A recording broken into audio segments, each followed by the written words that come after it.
noticed that the recording always starts a few seconds late. So I'm not going to start speaking about important things yet. Maybe now? No? Yes, now. So welcome everybody to this week's wonderful NIM community call. We're live, hopefully, actually really live. This is a very exquisite community call, way more exquisite than any others before, so get ready. Today I have with me the usual Hux, who is very hard to get rid of these days. Say hi to the people, Hux. Hello everyone, nice to be back on the community calls. I just missed once these events, so don't, Yes. I will be don't. forever angry for that, but just passive aggressively. I will never say anything. Just passive aggressively be angry. And also, the meat and potatoes, I should say, of our call today is Alan from Railgun. Say hi to the people. Hey, how's it going, everybody? Pleasure to be here. Happy to talk with you guys. It's awesome to have you back. Can't wait to talk to you a little bit about or hear from you about Railgun and talk a little bit about privacy as well, which seems to be something that we talk about a lot, right, these days. Yeah. All right, so folks, as usual, you can leave your questions in the chats, whether you're watching on Twitch or YouTube. You can leave your questions in the chat, and also on the Matrix, NIM Matrix server in the general chat, and we're keeping an eye there. And we're going to be running through a quick news roundup as usual, and then we're jumping into the conversation with Alan. All right, so the first news item is that the NIM VPN treasure hunt is ending soon, in about eight hours or so. So it seems like it's very difficult. A lot of people are begging me to give you guys the solution. I don't know the solution actually, so even if I wanted to, I couldn't.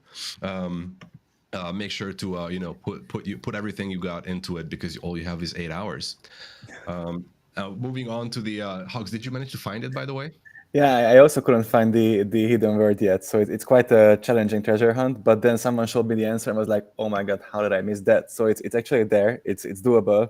It's just maybe too much in front of our eyes to see for the first time. So you have to read stuff carefully. Exactly. You guys can do it. I believe in you. You can do this. You can do this. And moving on to the node operator AMA, I'm just reminding you guys that every second week on Tuesdays we have a really funky, cozy node operator AMA. And this week we discussed the routing score problems that a lot of you experienced. It's a bit above my head, so I'm not going to go into the details, but a GitHub issue was raised. I think a link to it will be dropped in the chat. Make sure to check it out, and thank you guys for your patience and raising the issue with us. Now, next news item is the all-new NIM VPN logo. So as you know, NIM VPN is closing launch, and of course any good product needs a good logo, and earlier the logo was shared with you guys. Now there's a new blog post explaining the thought process behind it, and I'm also planning to bring Pablo, who's responsible for the design, on a community call to talk about NIM designs in general and the NIM VPN logo. So not next week, but maybe the week after, we'll have Pablo back on to talk to you about the design. Exciting times. And also a quick mention of something that we may actually end up riffing a bit on with Alan as well. There was a recent spicy little news item. So in the European Parliament Defense Committee, it turned out that there was some spyware on some people's phones. To me, it looks like it was partly due to the fact that the security policies were not up to snuff with the current standards. But still, it's a really important piece of news, and it's kind of interesting that spyware can make it to devices even on make it on such important devices these days. So I guess we shouldn't mix up security with privacy, but it still has a pretty interesting implication to privacy in general. So a link to everything that I'm talking about, by the way, is shared in the chat. Next up is Claudia Diaz on NIM VPN. So we released a short video with Claudia, NIM chief scientist, who you may know. She's also one of the founders of NIM, and she talks about NIM VPN and some details on how NIM VPN preserve privacy at the network level, and also mentions the importance of ZK NIMs. So make sure to check it out. Also watch it till the end to boost it in the algorithm. Drop a like and a comment. We would really appreciate that. Now, next up, which Hux may have something to say about, NIM VPN workshops are already ongoing, as you know. So we had a community call 2 weeks ago about NIM VPN workshops. For now, it's mostly our most involved squads and community members and some team members running some. So the next one is going to be in Prague and is going to be hosted by our beloved Sarinko. It is going to be on the 5th of March. There's Hux, anything to add? Yeah, it's not in the next one's gonna be tomorrow with our highly esteemed ninjas and core contributors. So we're gonna have an online workshop about how to do workshops. You're wrong, Hux. That's the workshop on workshops, right? It's not an actual workshop. Those are two different things. Don't mix them Meta up. workshop. I'm actually about to get to that. So you also spoiled the next news item. So that's it's absolutely unacceptable. So sorry. So NIM Squad League is launching with Season 0, of course, this quarter. And as you guys saw, we released a blog post with some further information. And as you know, for this quarter, one of the primary goals is NIM VPN testing, which you guys can contribute to via running testing workshops. So this workshop on workshops, which will teach you how to run the workshops and show you the ins and outs of the current state of NIM VPN, will happen tomorrow. This is a reminder. Our ninjas and shinobis already know this. So tomorrow at this same time, there will be a workshop where you can find out how you can run a successful NIM VPN workshop and gather valuable community feedback. Now, also the Ninja task list, which I promised, is right around the corner. Actually, while we're having this call here, the final I's are dotted and T's are crossed by Jaya, and I'm going to be releasing it on the appropriate channels right afterwards. And to follow it up, to explain how the new tasks and the new framework works, we're going to also have a call, the first Ninja call next week, probably on Tuesday. With the announcement, I'm going to be also sharing the exact date and time of the call. So there we can go through how you can contribute this season, what you can expect from each task, what the requirements are, and the different task categories and all of that good stuff. Yes, and I think with that was my last piece of news. So let's move on to that aforementioned meat and potatoes. I don't know if you like to be called meat and potatoes, Alan. Is that something that you're happy with?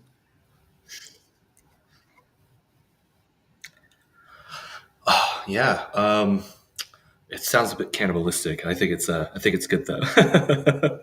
All right, true. Let's just keep it at potatoes, and maybe that's a bit better. No, I'm just kidding. Yeah, I'm excited, man. Welcome back on the call. So for those of you who haven't seen Alan yet on NIM events, he's already been on one of the fireside chats that we had during Shipyard. I particularly enjoyed that one. I think it was really fun. So I'm really excited to have you back on. This time we're switching gears a little bit because we didn't really have time back then to explain and introduce all the projects that were represented during that fireside chat. So let's talk about Railgun. What is it? Let's also mention Rail, your token, the Railgun DAO, what its role is. Give us everything. Yeah, let's get into the meat and potatoes. Yeah, so Railgun is, I guess, if we think about like crypto in like dog years, seems to be like quite old, especially here. I'm in Denver for an event. Some folks might know Eat Denver. Railgun was ideated about 3 years ago, and the premise of Railgun was that you could use smart contract logic to create a DeFi privacy mechanism for people to take and make a private wallet, and they could take and transact from this private wallet in DeFi. So they could take and send tokens to and fro, right? So I could take and send some tokens to Sudo, for example, and do that in a privacy preserving way. People won't be able to track you on chain while you do that, so you can have privacy in your payments to other people. But you can also do other things like in the DeFi ecosystem that people like to do. So if you wanted to take in swap tokens, for example, if you wanted to take and put those into a yield protocol like Beefy, for example, the list goes on. You could do all of these other DeFi interactions from this private address system.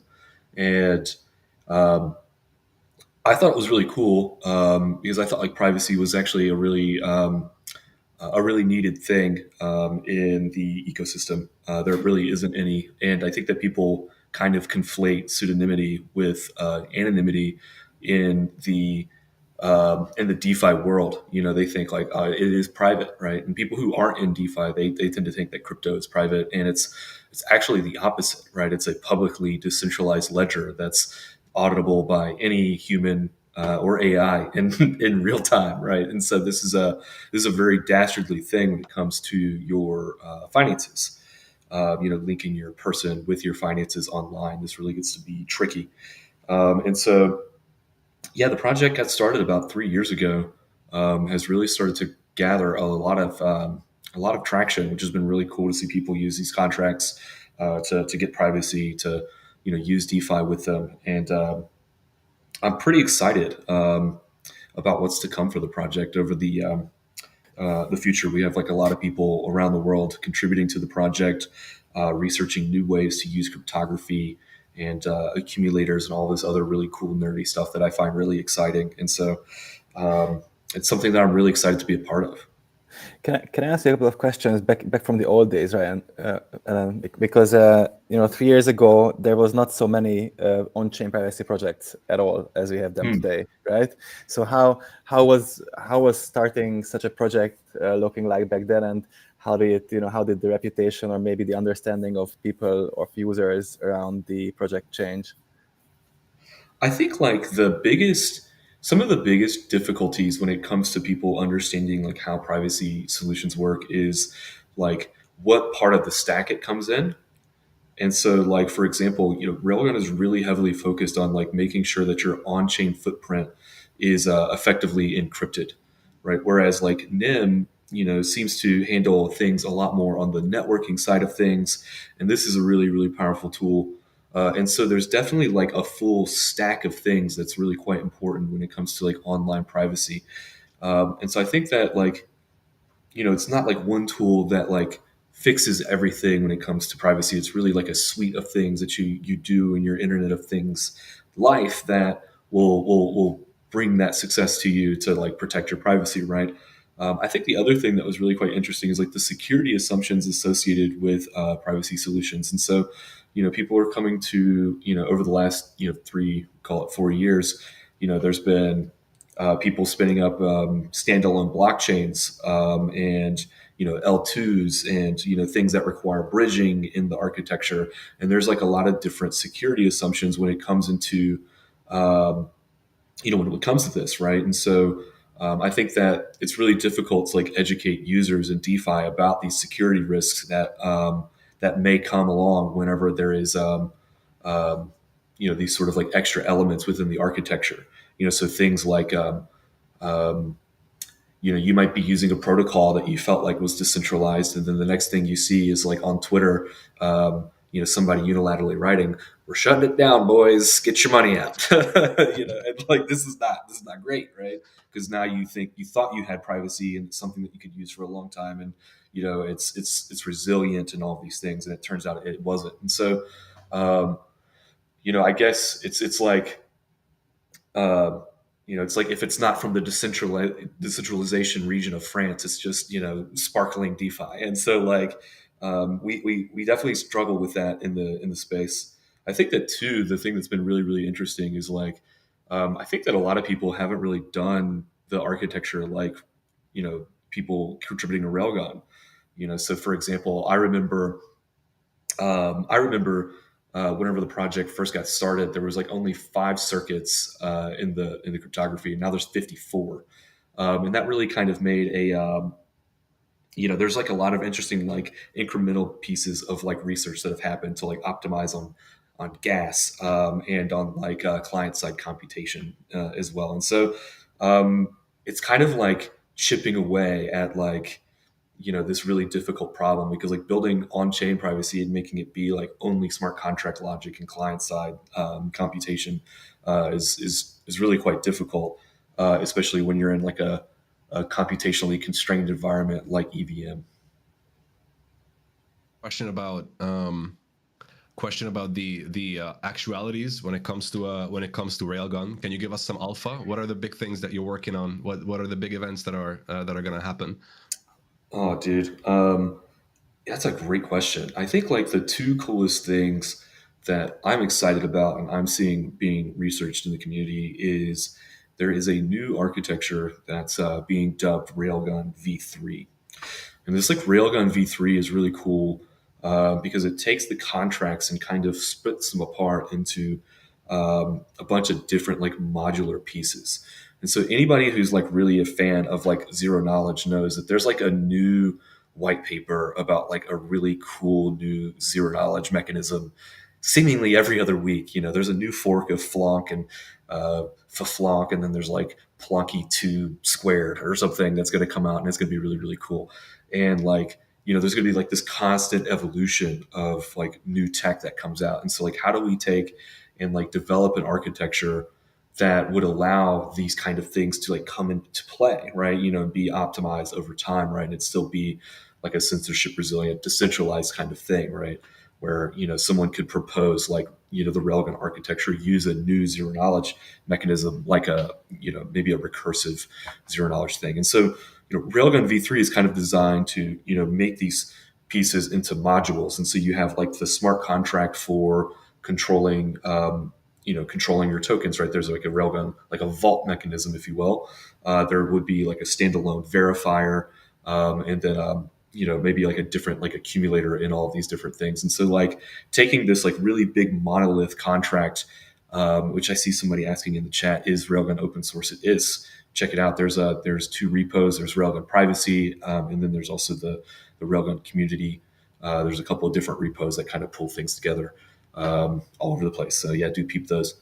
But yeah, this architecture is a big departure from what's going on in the current state of things when it comes to Railgun. And I think that's going to be really great. One of the things that it allows, which I think is really, really cool, is Railgun does cross-contract calls, right? So it'll actually take and like, call the Uniswap router to like swap tokens, for example, or if you wanted to provide LP, it'll call like, quick swap on Polygon. The list goes on. And so this computation is really quite intensive the way the architecture is set up right now, because you effectively have 2 state updates of the Merkle tree in Railgun. So you have the state update of tokens going out of your personal vault, and then the update going in. And the new architecture allows you to take and defer that state update until the very end, and that allows a lot of gas savings, because the number one most expensive thing in Railgun is actually updating the Merkle tree, and not having to do that twice in a transaction is really, really sick. So that's really cool. Railgun V3. If you're really into like super nerdy like cryptography and that kind of stuff, I'd say to like join the builders chat on Discord if you want to like really learn a little bit more about like the minutia there. And then another thing that I'm pretty stoked on is there's some research around this new thing called Railgun Connect, which is going to be really sick. It's effectively a browser extension, the incognito mode of wallets. So you could have your regular old Rabby wallet or MetaMask or NIM wallet, whatever it might be, right? And you can also have like the Railgun Connect, which will inject in the exact same way as your public wallet, except it'll have all the really cool zero knowledge stuff that Railgun does behind the scenes. And so you go to Uniswap, connect your Railgun Connect, and you can take and transact with privacy that's supported by all these really cool contracts. And that's not really how things work today, right? It's meant to be like hard integrated into wallet providers, so people like Token Shielder or Terminal Wallet or Railway. There's a couple of wallets in the community that support these things, but this is a big departure from that, and really sort of takes that like builder to builder type SDK discussion in between people who are contributing to the Railgun project to maybe contributing to a wallet like MetaMask or NIM wallet, whatever it might be, and like them trying to marry those together in a in a really cool way that makes privacy to the Railgun SDK kind of going into like this Railgun Connect thing and being like a piggyback application to the things that you're doing today. And so that's a pretty exciting thing to me, because there's new wallets that come out all the time that are really, really cool. And so like you have like a constant like builder, like business development type thing, which requires like, folks in the community being passionate about it and talking about SDKs, and, having something like Railgun Connect that people could like use sort of like, takes that out of the equation and really taps into like the permissionless, no humans involved kind of like nature of crypto, and that's a pretty beautiful proposition to me. So Railgun Connect and Railgun 3, right? These are the two big things. Yeah, exactly right. Yeah. Sounds very exciting. Look, I will have a segue question of my own to basically sort of go into our broader discussion about the privacy tech stack, right? But before that, maybe let's answer some community questions. So we have a few questions about Railgun. One is from Rocio. Thanks for another great question. Whether Railgun is an open source project, and then related to that. She's also asking about what the main limitations are when integrating Railgun into a DApp. Yeah, that is a stellar question. So I think there's two really big things, right? The number one thing that creates problems in generally just in integrations in DeFi generally, not just Railgun, and that is like some projects aren't as decentralized as you think they might be. And this creates a lot of problems if like they aren't doing like simple queries of the chain. Like, so, maybe they're not doing just RPC calls, for example. And they have like some sort of like, local AWS server back here doing some computation that behind the scenes. And that creates challenges because like now you have to actually go and find the people like in control of this thing, right? If you're trying to write an integration and get that into the community cookbook. And so that's a challenge in and of itself, just in the broader ecosystem of DeFi. I feel like there should be more in DeFi, like there should be more decentralization in DeFi. And that means like kind of limiting that exposure to like non-decentralized architecture. I'm very optimistic that like account abstraction type stuff should like really reel people in to like force them to get rid of some of this this rub, if you will. But that's yet to be seen. I think the other thing that's really difficult for Railgun is that it's pretty complicated architecture.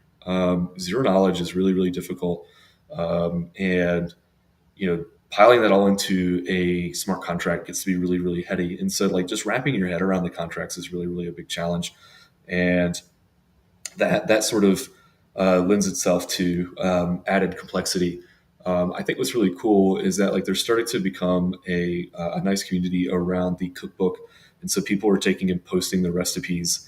In other words, their integrations, how they're doing these things, and so you can kind of like see like cheat on your homework, if you will, right? Go and look and say, I want to integrate this swap architecture. This new swap thing has come out. I think it's really cool. You can kind of look and see like, hey, people have integrated swaps with Railgun before, and so like as that grows, that'll be really cool. I think the other thing that might be maybe like a really deep nerdy limitation is Railgun can't do like open signatures, right? So you have to generate a zero knowledge proof in a defined fashion of the exact UTXOs that you want to spend in the transaction. So things like a request for quote or think about like intents. If you're into intents for DeFi, these sort of things are a limitation in V2, but hopefully not in V3. We should be able to do things like iceberg orders and things like that with the SDK, which is really exciting. And so there's some things that are limitations now that shouldn't be in the future with Railgun V3. Amazing. Thanks for that answer. I guess maybe one last community question, which is this one from Jimmy. Thanks for another great question, Jimmy. And guys, keep the questions coming. If you're interested in any aspect of Railgun that we didn't cover, make sure to leave it in the chat. So, can we use Railgun Wallet to transact from EVM wallets like MetaMask? Yeah, I think that would be great. I think you guys should harass MetaMask aggressively to integrate the SDK. It's really quite funny. I was at like a... It was not suggested to you on this call, guys, okay? If you do that, do it of your own. At them on Twitter. No, I'm just kidding.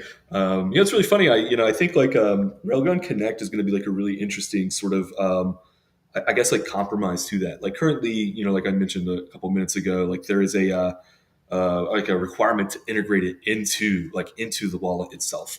And I think what's really cool about Railgun Connect is that like it'll actually just inject itself into like the same slot on your browser like MetaMask. So you can keep your MetaMask wallet where it is, and then whenever you want to do the incognito type thing, right? Incognito mode on your browser, Control Shift N, right, and you open up the private tab. I guess we can get in the weeds of how private that might be, but suffice it to say, like you can use Railgun Connect alongside of your MetaMask, so you don't have to have like a Railgun supporting wallet, if you will. Like you can just have this.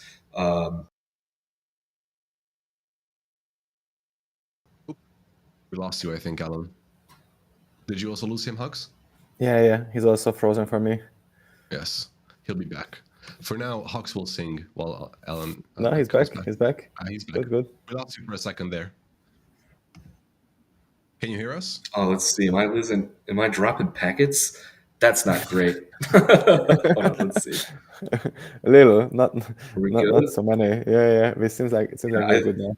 I think it was me talking about harassing consensus about integrating Railgun. They started like DDoSing this. Yeah. Are you using a VPN? I use Molvad. Hopefully not for long. Are you gonna use an VPN once it drops? Maybe. I can neither confirm nor deny all the other VPNs that I might or may not be using. No, yeah, definitely. I look forward to giving it a try, man. It's gonna be really cool. I heard about it from Harry. It's supposed to be sick, so I'm excited to learn more about it and give it a go. I'm definitely like an explorer when it comes to like privacy tech, because I think that's like really important. And it's kind of fun. You know what I mean? So, using things like Molvad, IVPN, NIM when it comes out, having like this sort of exploratory thing and weighing the pros and cons. There's things like private email, there's Proton, the list goes on, and seeing how those things work. It's a lot of fun. So what's your selection criteria once you explore a new app, for example, which is a new novel privacy solution? What's your pot meter on convenience versus privacy? So you can have like really clunky apps which guarantee you maximum privacy, but sort of where you draw the line depends on use cases, or yes, yeah, I definitely think it depends on use case. I think like as a staunch privacy nerd, I think that like I'm willing to tolerate more than like the average consumer of like clunkiness in applications. But one of the biggest challenges when it comes to things like VPNs is that like I really don't like a lot of like really bad latency.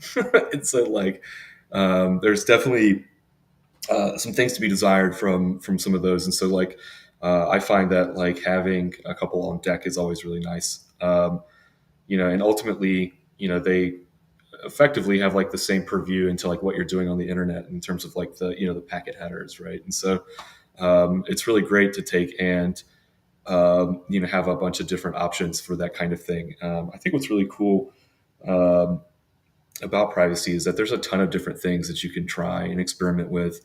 One of the things that's not Railgun related at all, if you guys are like, probably the people watching this are really into privacy, I can imagine. There's this project that I'm pretty excited about called like Web3 privacy. I think they have like a Twitter. I think they have like an explorer website, if you will, where they do all this research on all this really crazy privacy stuff. And some of the things that are in there, I'd never even heard of. And so like, I kind of go to their website. I think it's web3privacy.info or something like this. I'm sure you guys could Google your way there or Brave search your way there if you're not into the nomenclature. And so actually, just a quick note here. Can you maybe, Salazar, look up a link to Web3 privacy? We know the project very well, and it's created and maintained by a good friend, Mikola. Maybe he's watching. So yeah, shout out to Mikola. You're doing great stuff, man. We miss you. Yeah. And so like, yeah, totally. If you guys are into like privacy stuff, they talk about Railgun on there. They talk about NIM. They talk about all sorts of different stuff when it comes to privacy. Those dudes are doing a ton of research. Check it out. Yes, and also some interesting stuff, like you said, things that I would never even thinking about, but they're like really interesting questions and just info. For example, jobs in the privacy space, like a full list of them, and also things like how many privacy projects went bust during this bear market. Some really interesting stuff. So make sure to check it out if you haven't seen it already. Now, on to that segue question that I mentioned earlier, and here I will praise the Railgun website a little bit, because I was reading through to get inspired for this community call, and I found the "What can I use Railgun for?" A section in the FAQ on your website. Guys, there's a list or there's a link to the Railgun website in the chat. Make sure to check it out. And what I particularly loved about the FAQ and that question is that a whole bunch, like I think 15 or something, completely normal, everyday, totally legitimate use cases are listed, but very important ones are listed under there, right? One of the big pitfalls that we as people who are interested in privacy and care about privacy a lot fall into is that the meme of do you have something to hide? You know, that meme is very strong, and a lot of normies sort of instinctually agree with this. Like, why would I need this privacy thing if I have nothing to hide, right? And instead of going into fighting that, which is always a weird thing, and it's very hard to win, you can just lay out all of those very, very normal, very everyday, very legitimate use cases, actual use cases for actual people of privacy, and none of them are like organ harvesting or, you know, like the organ trade market or whatever. So I really enjoyed that. I really liked that. It gave me a big smile to see all of those. Now, with all of that said, how do you envision the social impact of private DeFi? I think that the social impact is really quite big on a bunch of different levels. I think that the actual addressable market by like wholly public DeFi is extremely limited. And I think that the vast majority of people and institutions, like we kind of like frequently forget in like the land of degens that there are like companies out there in the world, and like these companies need to have privacy whenever it comes to like their interactions with people that some governments call their data subjects, right? So if you take and pay someone with crypto, right, you should be able to do that in a private fashion that might be a little bit more GDR compliant or GDPR compliant, I should say. I think that like, in other words, what I'm saying, I think that like it'll sort of like help the actual adoption and like the social normalcy, if you will, of the DeFi world, because like one of the things that people do in DeFi whenever they interact with each other, and you guys don't have to admit to this here on this live stream, but I will. Whenever I do a transaction with somebody on a public address, immediately what I do after that transaction, maybe if it's face to face, I'll wait a little bit. But like if it's not face to face, immediately what I do is I go to Etherscan or Polygon Scan or Arbitrum, RB Scan, and I proceed to judge them based on all the dumb things that they're interacting with in DeFi. Like this is what people do, and this is very voyeuristic and something that I'm hopefully trying to or contributing to things that'll like put me out of my voyeuristic misery in that regard. And so I think that that's a very abnormal thing, right? And so like I think that will kind of prevent like this like social judging of people based on like their financial choices, right? In DeFi, and that's a really powerful thing. But I think that it definitely I resonate with what you're saying, like around like the fact that people really sort of see privacy as like this I have nothing to hide kind of thing, and that's well and good. Like some people definitely want to have like a public persona and like explore that in the space, and I think that's really cool. I'm all about like self-expression and like freedom. I don't think like we need to like shoehorn people into doing things in a wholly private way. Totally acceptable not to want privacy. Totally acceptable to do things in a not private fashion. But I think like the thing that we're doing a really bad job at in the ecosystem is like expressing like how dangerous that could be, and not really from just like a like a fishing or like spear fishing or like, wrench attack kind of thing. Like those are really deep tinfoil and unfortunate things that really actually happen around the world. But really just from like a long-term consequences of having like immutable data about yourself online. I think that people really sort of underappreciate that like the things that we consider to be like true and like social norms that are accepted in the world today may not be actually true in social norms in the future. In fact, things in the past that we consider to be like actually just normal and true of the world are considered to be absolutely ridiculous. Even like 50, 60 years ago, like we think these things are absolutely absurd. Um, women voting, not 100 years ago. You know what I mean? So like, things that like we think are absolutely preposterous now, like will in other words, I think the things that we believe that are like really normal today might not be so normal in the future. And having like an immutable record of like all of the things that you're doing in crypto, may not be great. The last thing I can't wait until like we get like into the world where like people are doing interviews and they're like, you care to explain this NFT you bought in 2023? Were you really thinking miladies were gonna moon? And so, yeah, I mean, I think the social impacts of privacy are really, really big. I just wanted to give like a very simple example of what you're saying, because this happened in Sweden. So when some Swedish tax records are transparent, I think by design, and if anyone declared big Bitcoin or crypto gains, some people just went into their homes and asked for their private keys, very kindly.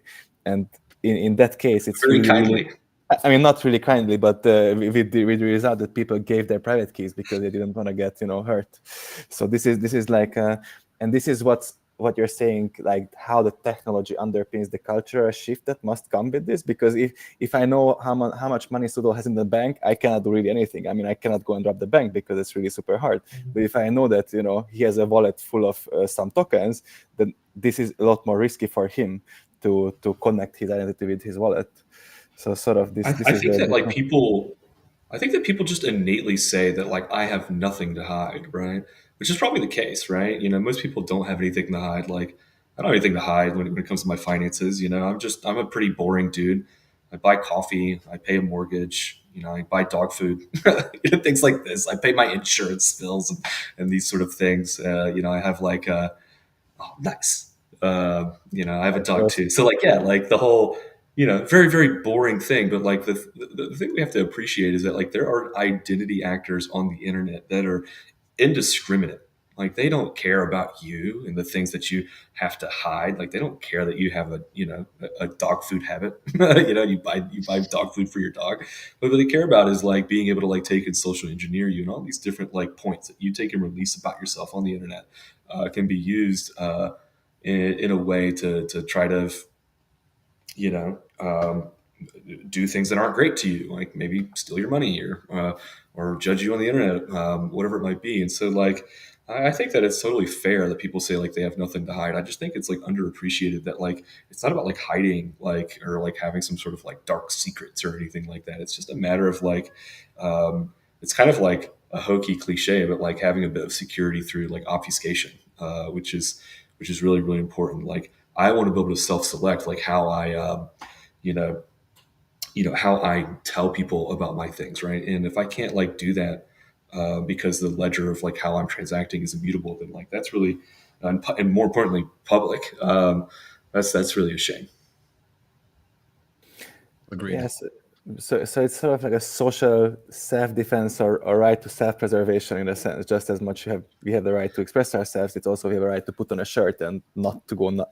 Don't go naked on the street if you don't want to. Yeah. Well, we have the right to express ourselves. That's really the point, right? Yeah. I have the right to express myself in the way that I feel comfortable expressing myself, right?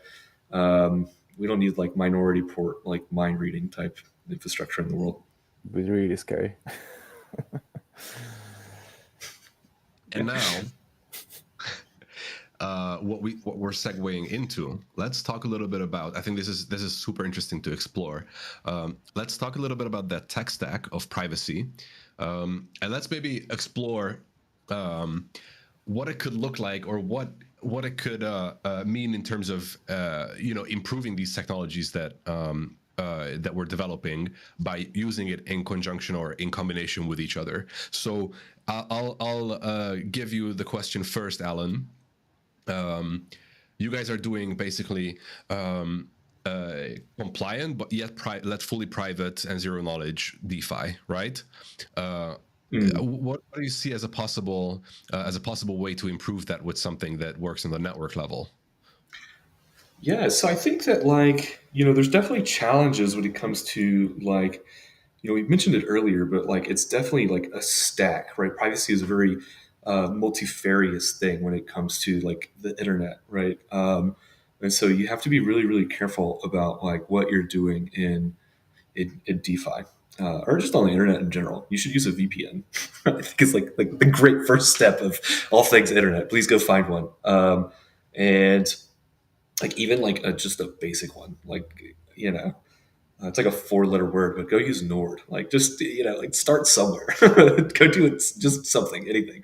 But like when we think about like Railgun's really focused on like taking and encrypting and like giving self-selecting control over your on-chain information, right? So you can take and have a 0zk address, and that 0zk address effectively is encrypted, all hashed up, gobbledygook to the outsider's perspective. And you can take and reveal that to people in ways that you find appropriate, maybe with a view key or generating this private proof of innocence, this like zero knowledge, assurance mechanism that you can kind of, show like a private thumbs up from your dark box that says, I'm not a bad actor, and this is really, really cool. And so like, this is about like self-selecting and like sort of giving you the capabilities to choose whom you share your information with. But there's also other considerations when it comes to um, identifiables, right? So, one of the things that you have to consider is the network side of things, right? So, for example, a lot of like the wallet infrastructure around Railgun, it appears like they're taking in like proxying RPC requests. So, like if you take and try to as an RPC collect data of like users, it seems like a lot of it's proxy, but like this could probably be better, right? There could be a better solution there, right? In that sort of like network architecture.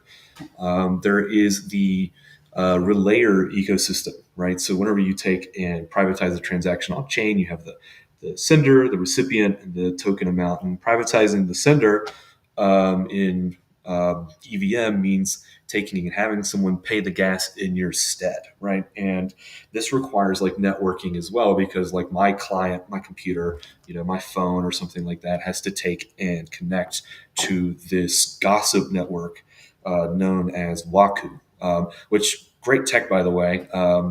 You guys should check that stuff out, right? And so like maybe there is some like additional like network security and mixed net capabilities that might come into play around the relayer ecosystem as well. And so I think like the really cool parts of Railgun is that it focuses on the on-chain side. And so like in the spirit of like reverse interviews, I'm very curious, like where do you guys see like from a not Railgun nerd looking at Railgun, like what sort of like things or just like privacy solutions for like on-chain stuff in general, like where do you guys see like NIM being like this really beautiful like complement to things like Railgun? Well, here's the thing. First of all, I just dropped a link to Waku. I think you meant this one, waku.org. Please check it out. And I'm not sharing fake news. This is the project that you meant, right? Yeah. Okay. Yeah. So NIM and Railgun, right? As you said earlier, when you think about it from the outside, right, having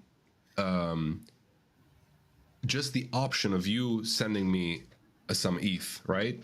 And me having the option to go through all of your previous transactions based on just that one interaction is like totally absurd, right?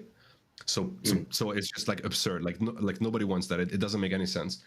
So in this sense, for that aspect of what's happening, which is a transaction between the two of us, privacy protection makes all the sense in the world, right? But then all of this happens over a network, right? That network, unless you're using a VPN, and of course, hopefully, NIM VPN, soon TM, your connection to what you're doing is also like fully unprotected. So the vector on which you can get surveilled or tagged, or information can be gathered about you, it's not just one, which is like having this permanent record of this transaction, which like anybody can see, and anybody has access to all of your previous transactions as well. But also some actors, including your ISP, including government actors, which was sometimes called GPAs, so global passive adversaries, who can observe the entire network, right? They can also see that this specific person, this user of mine as an ISP, is interacting with this service. So my point is that okay, let me actually add something on top of that. If you're using the internet via the NIM mixnet, which is state of the art, basically the best privacy protection on the network level that you can get, but you're logged in with your Google account, right?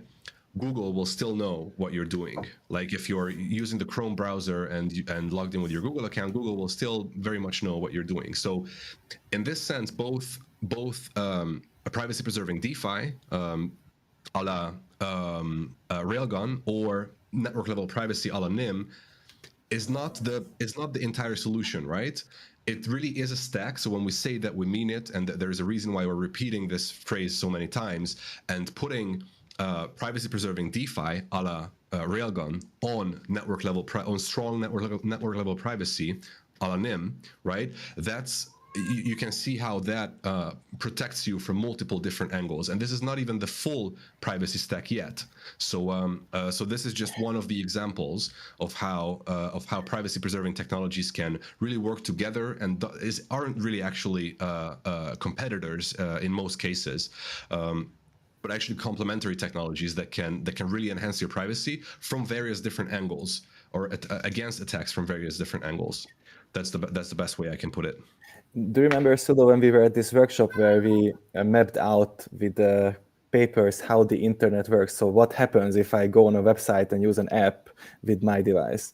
And the number of steps, how many different providers and relays goes it through, and how many different things it calls on a simple application, that gives away so much data about whatever you're doing. And even if the thing that you're doing is private somehow, then the rest of the data can really identify what you've been up to with which kind of other parties and using what services.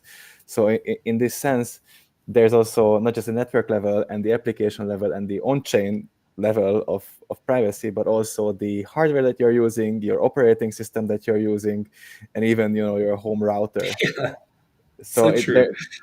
there's just so many, and I think we can only aim to maximize this, right? Or we can only aim to sort of keep it on a conscious level and constantly think about, like, how much privacy do I want in certain use cases, and use the proper tools for those. So if Google Mail makes it convenient for you to send emails and you don't mind Google knowing what you have in the email, that's super fine. Same with everything else.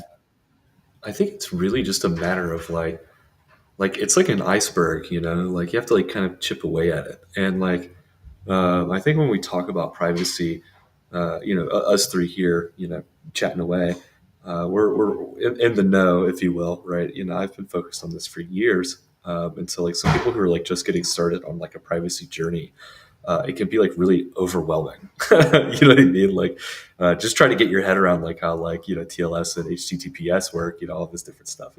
It's a complete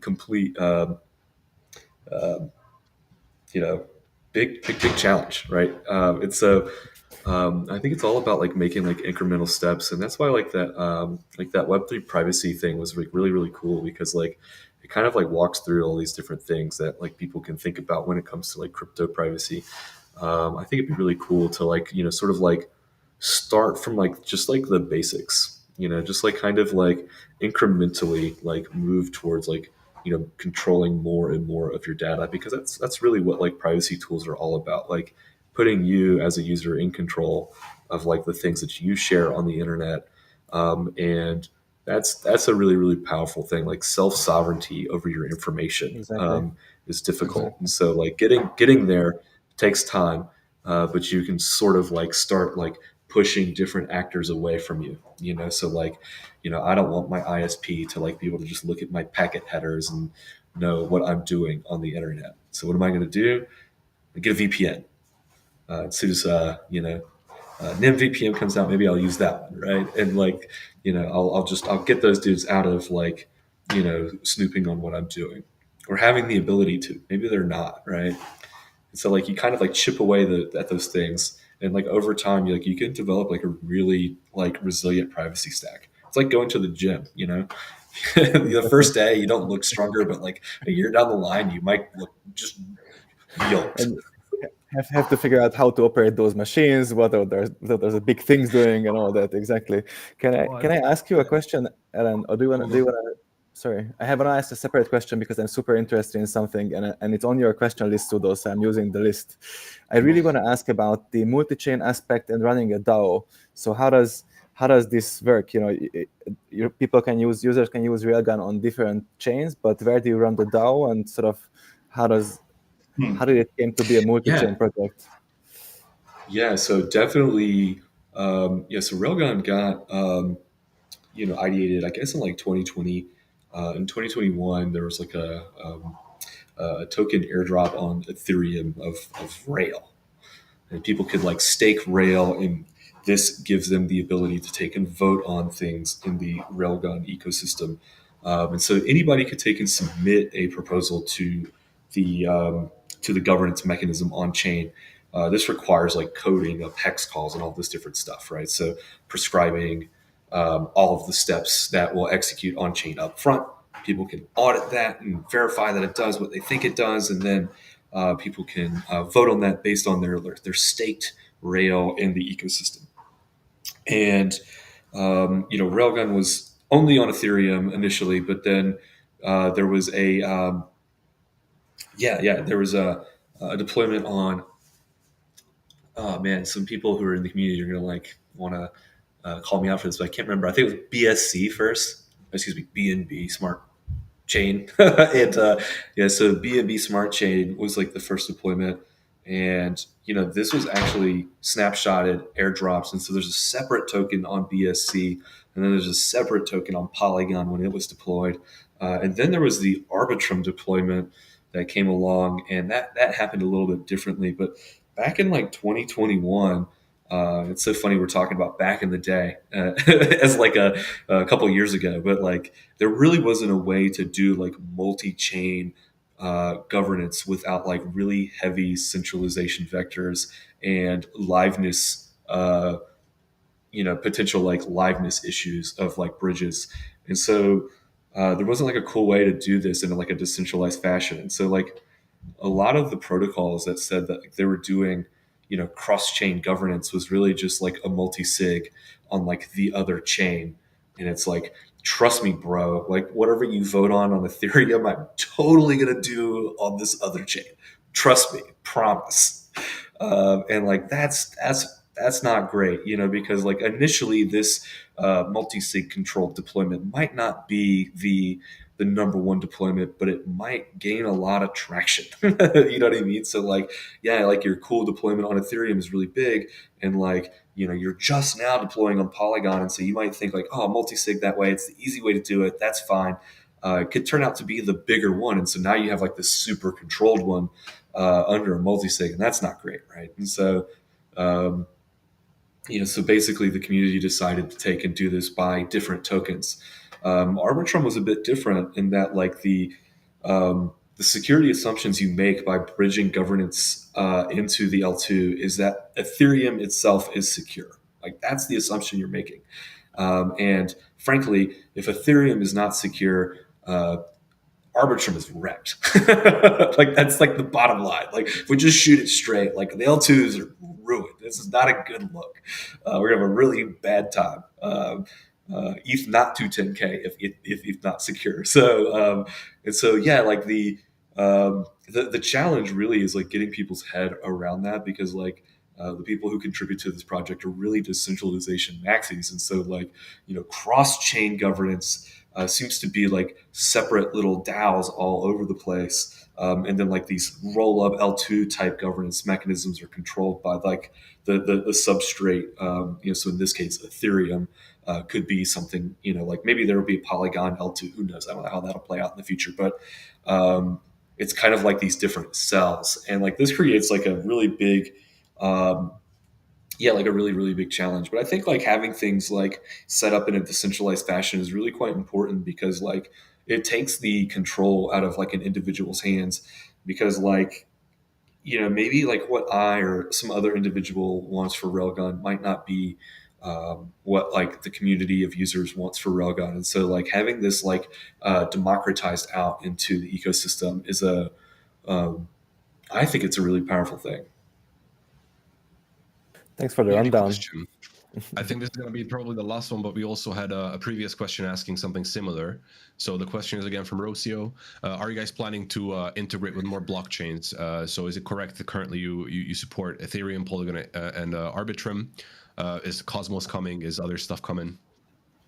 Yeah, that's a great question. So yeah, currently it's Ethereum, BSC, Polygon, and Arbitrum. So we got 4 deployments of this cool railgun tech out there in the world. And is there more in the future? I think decidedly the answer is yes. I think the cool thing, like the coolest part about Railgun to me is that like it can be deployed into basically like any ecosystem that you would like if it's like a smart contract type ecosystem, right? So like the value proposition of Railgun is that it can be deployed into like a new ecosystem if it evolves and gets popular. So like privacy can be brought to this ecosystem, and I think that's really really cool. I think as far in my opinions. Probably not the great answer. Are there new deployments going to happen? Probably, yeah. If I could wave a magic wand, where would I want to see them? Maybe it might be a more fun answer. I like the OP stack optimism. I think a lot of people were trying to use that. So you have like optimism, you got the base, base L2. I think seeing it on these sort of like these ZK based EVMs, so like ZK EVM, maybe ZKVM, ZK Sync. The list goes on. These kind of like these really cool places. I think it'd be really cool to see like a Cosm Wasm type deployment for Railgun, and a Rust deployment for like the chains that do Rust, or hell, let's get crazy. Maybe like Railgun needs like a move rewrite, right? We'll just go to like move VM2. I think that'd be really sick. But like I believe that like the initial focus will be like really really aggressively focused on like EVM compatible type places.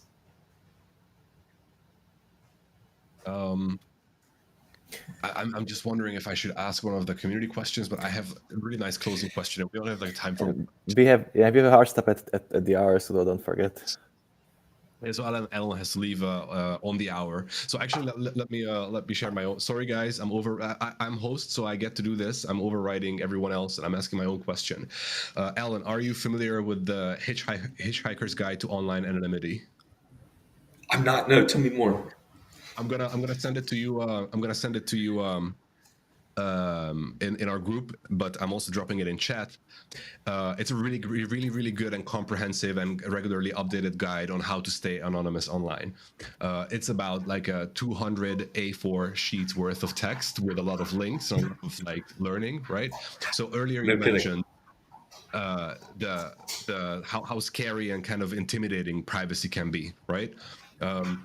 Just during this discussion, we mentioned a whole bunch of blockchains, L2s and all of that stuff. So someone listening from outside of this space has no idea what we're talking about, and it's also a barrier of entry. So when it comes to simplifying and breaching the barrier of entry and making sure that people have an easy time accessing your tech, what is Railgun doing in that regard, and what are your future plans in this regard? So I think having like community calls like this are like really really important. Like getting it out there to people who are interested in privacy in the first place is like the best like first step that you can make, right? As like someone who's passionate about something. So I think what you guys are doing here is super important and very very cool. And so thanks for having me on this, right? Because getting like early adopters come in and like be excited about the tech is really really cool. And you need those early adopters who can take and give like good feedback on like how things work. And I think that that's like, if I had like some sort of like request of the people who are listening to this today, would be to take and like fiddle around with Railgun, even if it's just like going to the website like you said and like come into like the Telegram groups, the Discord, the find me in person. I'm not a very hard to find person at most conferences, and so give us the feedback. Tell us like, hey, this didn't make a lot of sense. I had this challenge when I was using it, and getting that like early adopter feedback. And so like some of the things that like make on-chain privacy really difficult is like people want to be able to like export things and like do like their appropriate like tax filings and these sort of things. And so like over the last like 3 years, like people who are contributing to Railgun have gotten like all this really beautiful feedback from early adopters that like are kind of like in hindsight like, oh yeah, no shit, like it should do that thing. Right, oh yeah, it definitely should do whatever that is. Great point, right? And so like people come in and they contribute like these great ideas, or maybe they even contribute code, right? And so like this is like, I think the best way to like get like that initial traction is to go out, talk to the community, be engaged, talk to people who are like in the privacy community, because those are like your most likely early adopters. But I think that what's really important is going to be like slowly but surely kind of like chipping away and making like making Railgun be where the market expects it. And so like currently, if you want to use Railgun, you got to go to like Terminal Wallet, you got to use Railway, or you got to use like Token Shielder or something like this. And those are great wallets and great services, and they're super cool. But like taking and making something like Railgun Connect, where like the degens of the world expect it, and kind of like bringing it into that like Web3 connector kind of thing, browser extension, is going to be really important for adoption. But I think like even like after that, if we think like really into the future, like how would I like convince my parents to use something like Railgun? That is a super complicated question that I'm not sure that I'm even capable of answering at this point. But like, I think that slowly but surely, what we need to do is like drive this privacy tech into the substrate, like into the infrastructure, right? If we want people to use it, like it has to be not felt. Because the reality of this situation is most people won't go out of their way to integrate these things into their lives. And so what do? We make it so like you don't even feel it. Like prime example would be like HTTPS. Like most people don't even check if that little lock is in the top of their like in the top of their browser, right?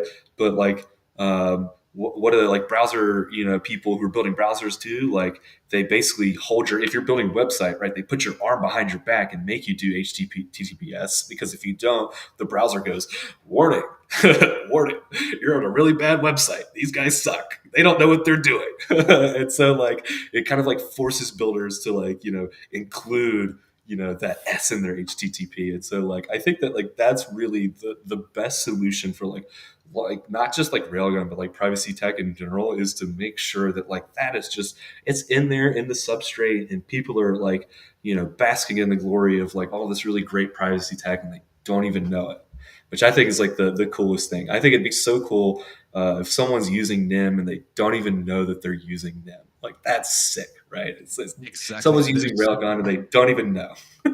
That is so well said, and it's a big bummer that you have to leave, because there's a lot to pick up on in that riff of yours. But you said you had to leave on the hour, so I will sadly let you go.